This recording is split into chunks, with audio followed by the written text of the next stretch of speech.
All right, welcome back to the beautiful Pacific Northwest, the land of plaid and coffee. And yes, you're always family friendly. Pacwest Bigfoot. Well, guess what? Yes, I have a story, an encounter story for you today. And I'm sorry that I've been gone for such a long time. Just been very busy this year. And I have to say, the, um, the comments and the messages and everything of you guys out there just enjoying this whole thing, the whole Pacwest Bigfoot thing, and even other folks out there, from the Creek Devil with William Jevening to Bigfoot's Wilderness with Mike out there. We are just so happy to bring you guys this platform, this entertainment, if you will, this information for some and reports for others. We're just glad to bring you all of this at this point in time, this 2020. Why, we know, just like you, how things can be a little stressful, but it sure is nice to be able to turn to some of the things that we enjoy in life still and enjoy them. And so I will be bringing more of this to you each and almost every week that I can. So, with that, let me take a sip of the old Sasquatch coffee. All right. Well, by the way, if you guys want to, you can get some of that great, awesome coffee that I drink over at squatchcoffee.com, squatchcoffee.com at the Sasquatch Coffee Company. And my favorite blends actually are Skookum and Eyeshine. So I really, really enjoy it. So there we go. I know it's been a while, so I'm going to clear my throat a little. And we are going to get into this week's Bigfoot encounter story called The Howler of Hansen Farm. I remember the last night I ever heard the howls come floating off the mountains, over the fields, and into my room as if they were meant for me. It was truly frightening for sure.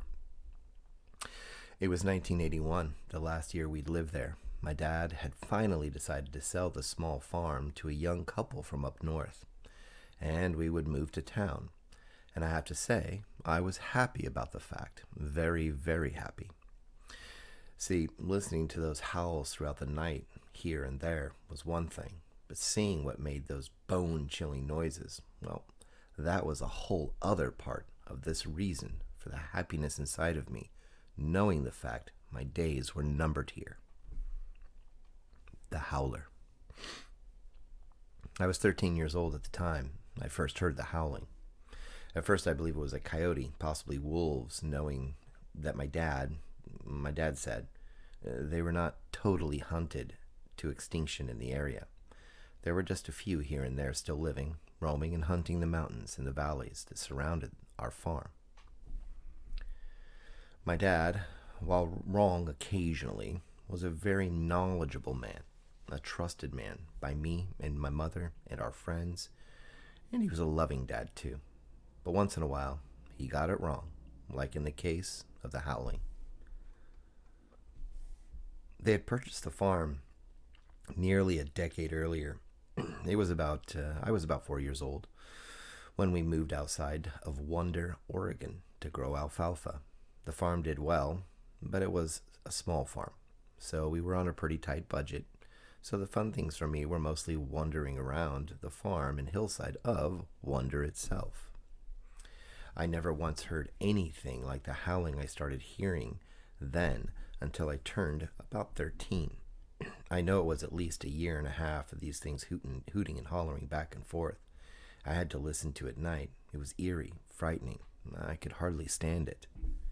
And one night, not long after the howling started, I had an encounter with one of them. Well, I was, at least, and wished I never did after that, and that's for sure. But it started at the end of summer that first year. It was late August, if I remember correctly. Yes, it was. I remember we were just getting started on harvesting the alfalfa a few weeks after my birthday, which would take us a few weeks to do so and sell off. Then prepare for winter. It was a very hot night. Must have been in the upper 90s that day, and 80s or so that night. I left my bedroom window open. Being out in the country like that, you hear coyote and foxes, cougar, and the scream of a rabbit here and there taken being taken by one of them, or some other animal apparently. But it was that night, the very first night, I would learn that there was another animal out in the woods of Oregon, one that I would see not 10 feet from me eventually. I laid there listening to the baseball game on the radio, and must have been about 9:30 in the evening. The sun was finally disappearing behind the mountains that lay not far beyond the fields to the west. It was a very peaceful view, I remember. Maybe there is one thing I missed about the farm looking back. Eventually, though, the game ended. My mom and dad must have turned in as well, and soon enough I fell asleep. I thought only a few moments or minutes had passed. You know how it is when you crash, then wake suddenly. The time had slipped by. But I woke, and I did because I thought my radio was left on. I looked at my clock. It was nearly midnight. My radio was off when I leaned over to check.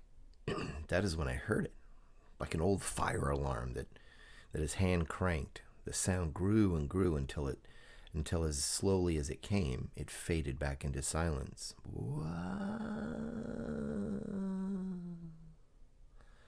It came and went every 2 to 3 minutes or so. I got up and walked over to my parents' room. I nudged the door a bit to see if they were awake and hearing the noise too. They were asleep. My dad was a snorer, by the way.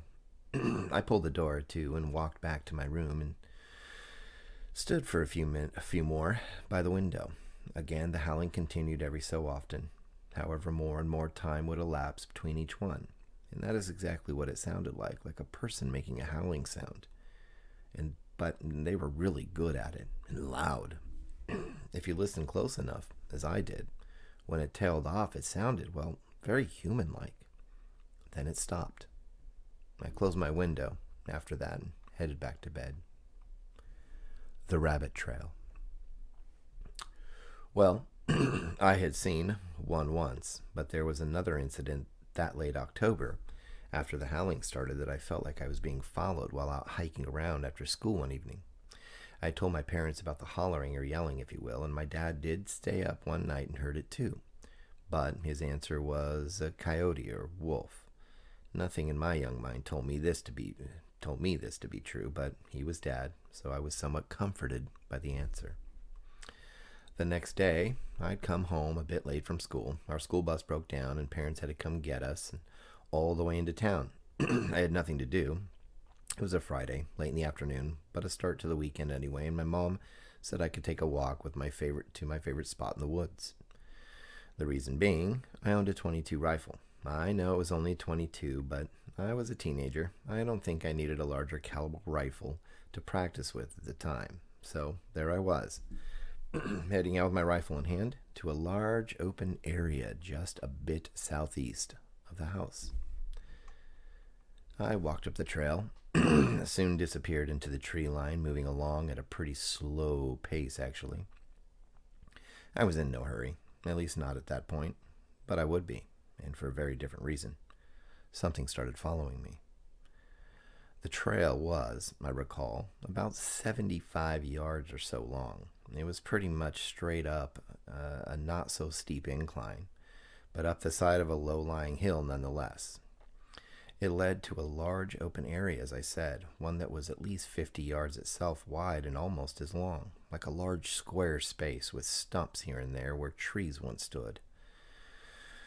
On the stumps, I would place targets, metal ones in the shape of rabbits, and test my skills.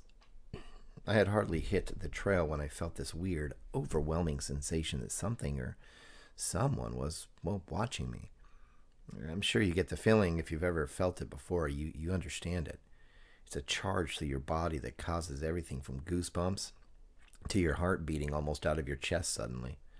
I stopped, listened, and noticed something rather disheartening. There was no sound in the woods. Not a bird, not a squirrel, not even the wind seemed to be blowing at the moment. I shivered, literally. Right down the back of my neck fell a cold and weird sensation that had me trying to shake it off with my hands and arms. I did a complete 360 turn, scanning slowly all around me. Nothing, no movement, but still no sounds. I decided to head back to the house just in case there was a mountain lion about or a wolf, or who knows. Either way, I know I was armed, but I was not that good of a shot yet, to begin with, and it was only a 22. By the time I got home, my dad and mom were out of the barn. I told them about the experience. They smiled and told me it was smart to head back to the house. I smiled at that. It was nice to know they trusted me to make good decisions. Then again, they taught me to in the first place. But a couple of months later, they would be a little more than fed up with me. They would actually get irritated and even upset enough to ground me. But I will admit, I got a bit smart-mouthed with them and deserved some of it. It was true, though, every single word of it. Mr. Red Eyes. Autumn was in full display. The days were colder, crisper, and the mornings were beautiful, I will admit, more beautiful than anywhere else I've ever been, and I have traveled a lot over the years, being in the military and all. I was a lifer in the army, as they say. Halloween was a few days away, I remember. I was going to go with my parents into Grants Pass and do some trick-or-treating along with some friends from school, and the parents would walk together and talk as we went. I went as an army man that year. Funny now that I look back on that and where my life had been led eventually. But I almost did not get to go. Fortunately, my parents are not the kind to take away some quality socializing time, as we lived so far out in the sticks, if you will. But I was so afraid I could not help it. My reaction, I couldn't help it, but I should have tried better. Still, what happened was really, truly just frightening. I had my costume fine-tuned that night. I was adding a few things to it, some twigs, some moss, and some other natural debris I found laying outside that had fallen from the trees or simply grew on the large stumps here and there up the rabbit trail. I'd gone back several times since that day. No weird feelings arose, but nonetheless, I always stopped for a moment or two and in between shots to listen and observe my surroundings, just in case.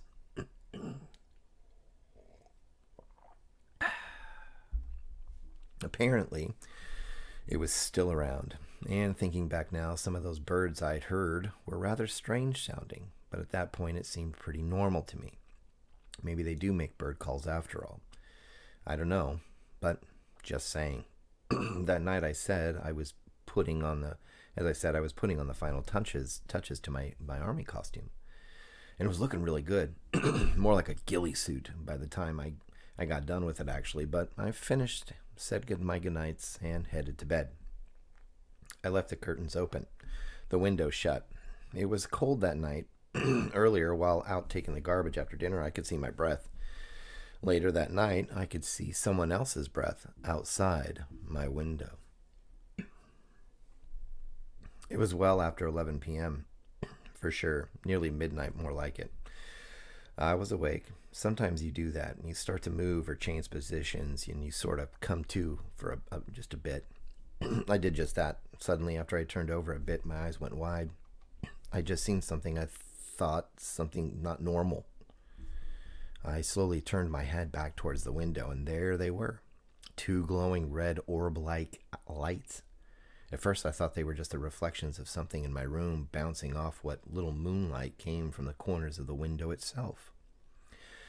This is when I noticed they moved, and the reason for all that blackness around the window was a figure blocking most of the ambient light itself. Again, the sensation hit me like the first of frosty mornings will, just as you open the door and step outside. Just a cold, icy tingling that starts at the top of your skull and works its way down your neck to your spine, and finally, the poop gets scared right out of you.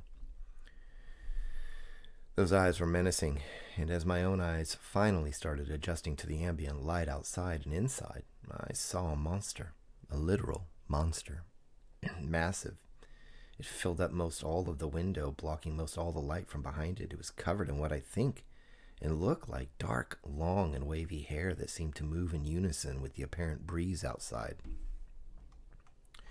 It stood there, peering in like it could see me in the dark, as if night was as clear as day to this monster. It fixated right on me, I could tell. And any movement I might make would, I thought, set this thing off, and it would literally come out of the night and smash through my window and take me. I felt a trickle run down my leg. Then my legs started shaking, trembling more like it. It was as if they wanted to run, but my mind kept them from doing so, and rightfully so. I saw it move ever so slightly. Its breath I could see floating from its nostrils and mouth. It was a Bigfoot. I just knew it. Suddenly I screamed. My parents came rushing in seconds later. I told them to look out the window, but not to open it. They did anyways. They saw nothing. Trouble. My dad and mom, as I said above, are pretty smart and loving folks. Sometimes, as people do, they get it wrong. I was scared for my life as much as theirs, and while my dad kept insisting it was a black bear on 2 legs, I was pretty animate about what I saw. A monster. A Bigfoot. I knew it was a Bigfoot. I was grounded, but for good reason. I ended up yelling at them. I may have been in the right, but yelling at your parents is never a good thing, ever. So, you, little one, remember that. Yet we were forgiving, and my Halloween was not ruined. We went on our planned outing that evening to Grants Pass, trick-or-treated, at least 2 different neighborhoods, and in the end had a great time. I did not mention what happened that night to my friends, except Willie, my best friend. I told him a bit about that day, and I had the feeling I was being watched. And although now I know what was watching me, which almost made me get that goosebump chill right down my spine again, he too said he had those feelings before. And he lives only 2 miles or a bit less from me, and his home backs the same range of hills in the mountains beyond as ours. He did not say anything about howling or monsters at the window, but he said he was not sure what it was that put eyes on the back of his head when out and about on his family's property. Well, I knew what it was. Willie, good old Willie, he still lives out there to this day.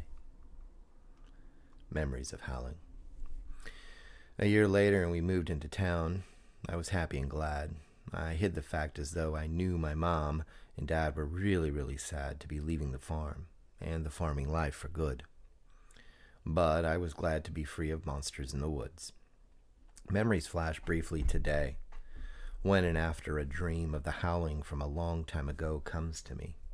But today I still live in Southern Oregon, but in the cities, the Rogue Valley to be exact. But when the family and I head out on camping trips and outings to the woods around us, I have eyes on the back of my head, and for sure I keep us camping in larger resorts, popular resorts where lots of people are, and for good reason. Bigfoot is real. I have not heard a howl since, not that kind of howling at least, and hope I never do. Bill.